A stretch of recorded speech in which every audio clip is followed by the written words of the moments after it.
Alors bonjour à tous, bienvenue sur dailyfx.fr, le Good Morning Euro Dollar. Il est 8h49, Vincent Gann pour vous retrouver, nous sommes le 9 juin.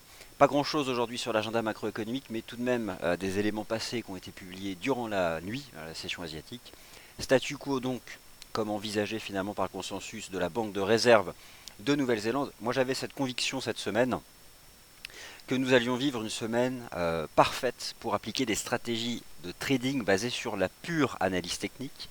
Pourquoi? Parce que c'est une semaine sans fondamentaux majeurs. Donc on est dans le sillage de la dynamique de la semaine passée, qui est, quant à elle était vraiment chargée en termes de fondamentaux. On lisait aussi l'avertissement sur les risques liés au trading. Donc voilà, et finalement ça s'est confirmé. On a une belle semaine d'analyse technique, pas de mouvements verticaux, mais des hausses qui se font proprement avec en toile de fond bien sûr la baisse du dollar américain. Donc l'idée c'était d'aller chercher 1,1450 sur l'eurodoll.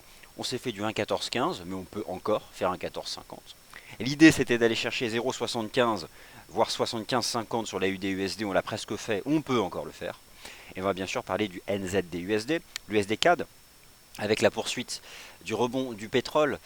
Sachez simplement donc que selon l'agence américaine de l'énergie, alors deux choses. Bon déjà le déstockage aux États-Unis, les stocks d'essence qui s'affichent en hausse, mais pourquoi? Bon, c'est bientôt la driving season, hein, c'est la grosse période de vacances aux États-Unis.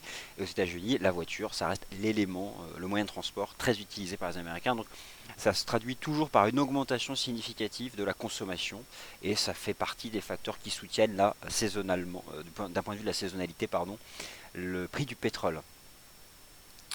Des stockages, des stocks de brut par contre, ça aussi c'est un facteur de hausse. Et enfin, la Chine reporte donc une hausse par rapport à la même période l'année dernière de ses niveaux d'importation de pétrole. Bref, tout va bien pour le prix du pétrole. Donc voilà, ça permet d'ailleurs à Wall Street, toujours dans un volume ridicule, hein, de monter tranquillement, mais marginalement. Voilà donc, écoutez, on va rester un peu dans cette logique-là. Je ne sais pas si elle vous convient, mais je pense que c'est à peu près comme ça qu'il faut lire le marché cette semaine.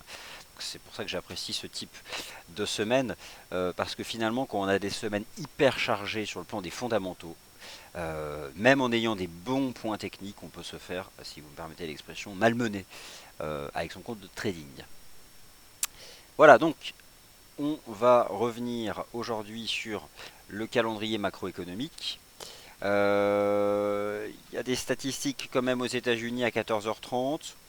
Bon, commerce de gros, stock de gros, évolution des stocks de gaz naturel. Bon, quelques statistiques aussi en provenance du Canada, dans l'immobilier.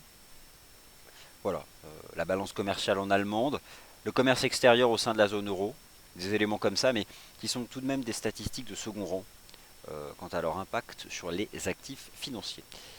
Le facteur technique dominant de la semaine, c'est un dollar US qui efface ses gains du mois de mai. Pour les fondamentaux que nous connaissons, je me répète depuis le début de la semaine, mais c'est parce que la donnée n'a pas changé et elle se confirme. Vous avez ici les bougies weekly, la hausse de mai et la baisse de juin. Le support majeur, on est monté en mai, on efface tout en juin. Pourquoi? Parce que on est monté au mois de mai sur une macro qui a été complètement neutralisée par la publication des chiffres de l'emploi aux États-Unis au titre du mois de mai, c'était vendredi dernier. Le rapport NFP. Mario Draghi. Bonjour Mario Draghi. Luc Mario Draghi. Mario Draghi parle aujourd'hui? Peut-être. Je vais vous trouver ça, je vais quand même vérifier. Oh, attention, hein, il y a Mario Draghi. S'il parle aujourd'hui, ça dépend où. Hein. Laissez-moi juste jeter un œil. Mario Draghi parle dans 8 minutes. Oui, mais alors attendez, c'est pareil. Il y a Mario Draghi, parfois il peut juste parler pour, je sais pas, récompenser un concours parrainé par la Banque Centrale Européenne. Il y a tout un tas de choses comme ça. Je vais tout de suite vous dire si c'est important. Sinon, si j'ai zappé l'événement, bah autant pour moi, mille pardons. Alors, je vous trouve ça et on passe ensuite à l'analyse technique. Alors, je vais juste. Il y a une seule façon de savoir si c'est important ou pas, les prises de parole de Monsieur Draghi, c'est si elles sont référencées dans l'agenda de la Banque Centrale Européenne. Donc nous y sommes. Alors en effet, voici. Je ne vais pas tricher. Hein. Voilà. Là vous êtes sur le site de la Banque Centrale Européenne. Je vais vous montrer. c'est le site de la BCE. Donc, on a ici la programmation des conférences de presse des membres de la BCE. On est le 9 juin. Donc nous avons un monsieur Benoît Cœuré et monsieur Draghi qui participent à Bruxelles, donc devant la Commission européenne, à un forum économique. Voilà. Bon, ok. Et c'est donc à 9 heures. Donc bien vu, merci de me l'avoir rappelé. Mais bon, en l'état, je suis pas certain que ça fasse décaler le marché. C'est pas une conférence de presse de banque centrale, il n'y a pas de décision de politique monétaire. C'est donc, il est invité voilà, à participer au 5e forum économique, donc devant la Commission européenne, etc. Voilà. Et donc Mario Draghi sera invité avec Monsieur Cœuré. Monsieur Benoît Cœuré. Voilà, ça c'est pour donc ce qui est attendu à partir de 9 heures. Ok, ce qu'on va faire maintenant tout de suite, c'est repasser sur les charts. Et puis je vais répondre à vos questions. Et puis voilà. Et puis après je vous laisserai entre les mains de Sylvain pour le rendez-vous des scalpeurs. Alors attendez, juste une chose.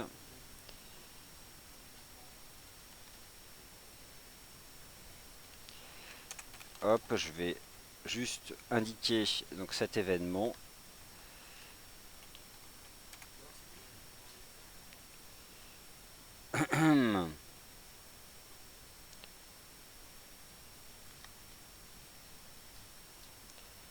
Ok, allez, l'eurodoll.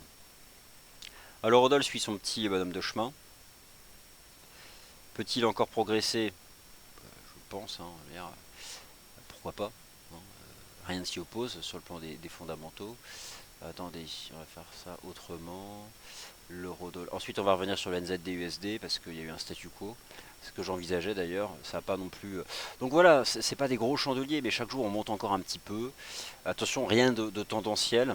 L'idée pour moi c'est d'aller chercher un 14,50. Est-ce qu'on peut aller chercher un 14,50 encore? Bon, en intraday, on évolue dans un espèce de. Alors, c'est un canal ou pas? C'est pas vraiment un canal. Euh, bon, on va pas parler de biseau, on va pas abuser. Ça monte petit à petit. On a un nouveau support qui se trouve à 1,1387 et j'insiste comme chaque jour sur le rôle sur cet horizon de temps de la moyenne mobile à 20 périodes ici sur l'horizon de temps 4 heures. Donc moyenne mobile à 20 périodes sur l'horizon de temps 4 heures. Et tant qu'on est au-dessus, c'est positif. Et je pense toujours qu'on peut aller chercher un 14,50. Voilà. L'USD CAD step by step se replie. On peut garder l'opinion baissière jusqu'à ce que le RSI D1 touche 30. Regardez un peu, hein. Même dans la phase de baisse, c'était quand même un solide support. Le niveau des 30 ici sur le RSI journalier du taux de change USD CAD. Donc ça c'est important, c'est très important à suivre. Mais on peut garder l'opinion baissière. Le pétrole ne lâche rien pour l'instant. Le NZD USD statu quo, et donc voilà, c'était soit la chute, soit l'envolée. C'est l'envolée, donc c'est bien. Nouveau sommet pour le taux de change NZD USD. Alors hier, on parlait justement de la gestion de cette position. Moi, ce que j'avais dit clairement, c'était d'encaisser la moitié et de garder le sol stop 0. Donc je ne sais pas du tout comment vous avez géré vos positions. Mais si vous avez encaissé la moitié et que vous avez mis stop 0 sur le solde, la volatilité ne vous a pas malmené, puisque ça a d'entrée accéléré. C'est beau ce que fait le NZD-USD, c'est peut-être enfin cette cassure haussière weekly qui mettait du temps et qui a été à chaque fois neutralisée. Je ne vais pas m'emballer, mais c'est quand même bien parti. On n'est pas encore à la clôture hebdomadaire, et si vous mettez en weekly charts, ça commence à sentir bon. Et au final, la résistance weekly qu'on pourra aller chercher, c'est 0,7240. Donc pourquoi pas? Là, ça a quand même l'air d'être bien parti. Il y a un statu quo, 0,7240. Bon, ok, par contre, voilà, moi je ne peux pas acheter ce taux de change sur breakout. Trop de pièges. Et éventuellement, maintenant, envisager un mouvement de retour à 0,7050. Mais bon, de toute façon, il fallait y être ou pas. Mais bon, voilà, je m'en méfie de toute façon en termes de breakout. Mais là, c'est quand même bien parti pour donner un signal d'achat. Attention quand même, parce qu'on a la parallèle de cette ligne de tendance. Ça se peut, on teste un haut de canal là. Donc. Je n'achèterai pas au niveau actuel des cours, clairement pas. Et éventuellement en retracement, parce que c'est un taux de change de retracement, mais alors vraiment, ça fait des retracements amples. Mais là, quand même, le prix monté avec le momentum, c'est haussier. Si vous êtes toujours long, bon bah là, vous pouvez maintenant remonter le stop. Vous prenez le chandelier journalier d'aujourd'hui, et votre stop en tendance, c'est sous point bas, hein. Maintenant, ça se remonte sous 0,7012 dollars. Le GBP USD, ça sert à rien d'aller se brûler les ailes, c'est un range, ça va le rester et au moins jusqu'au 23 juin. Donc 1,4330, 1,47, autant vous en détourner jusqu'à le résultat du référendum, donc le 23 juin dans la soirée. Et enfin la USD suit son petit bonhomme de chemin. Je visais 75, le marché nous a fait du 0,7504. Donc c'est fait en l'état. Là on temporise un petit peu. On fait une petite dérive latérale. Je surveille comme d'habitude la prise d'appui sur MM20H4. Je reste confiant dans la capacité de l'OSI dollar à monter davantage. Et pourquoi pas donc vers 0,7548, qui est donc cette résistance horizontale.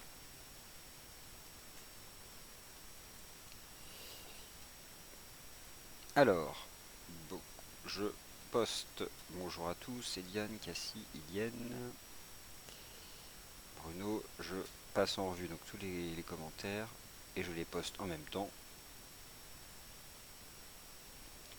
Beaucoup de questions. Hop.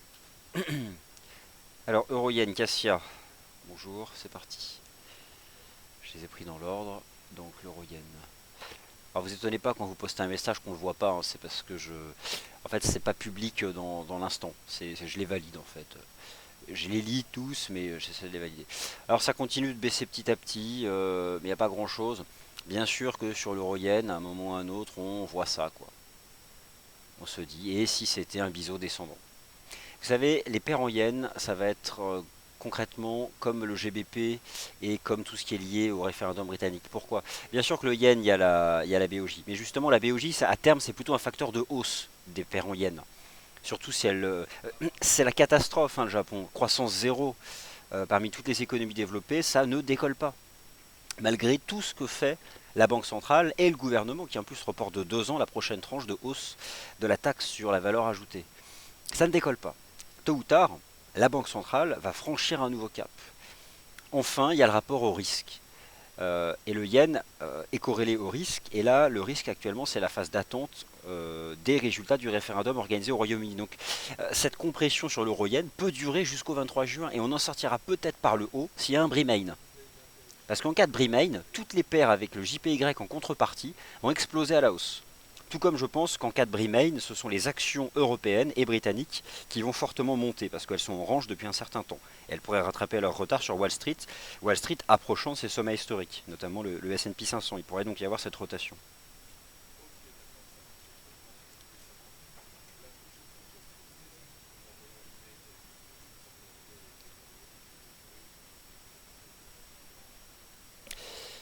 Donc c'est l'avis que j'ai, ce qui est en fait un avis de neutralité, mais parfois faut pas se forcer. J'ai toujours pensé que moi la neutralité c'était un vrai choix, plutôt que dire une bêtise. Le GBPN c'est la même chose, range trading, du fait bien sûr du yen, donc 154, 163, et bien sûr du GBP. Mais ne vous grillez pas les ailes sur le GBP. C'est à mesure que va approcher le référendum, la vol elle va le niveau de la volatilité, de la liquidité pardon, va baisser.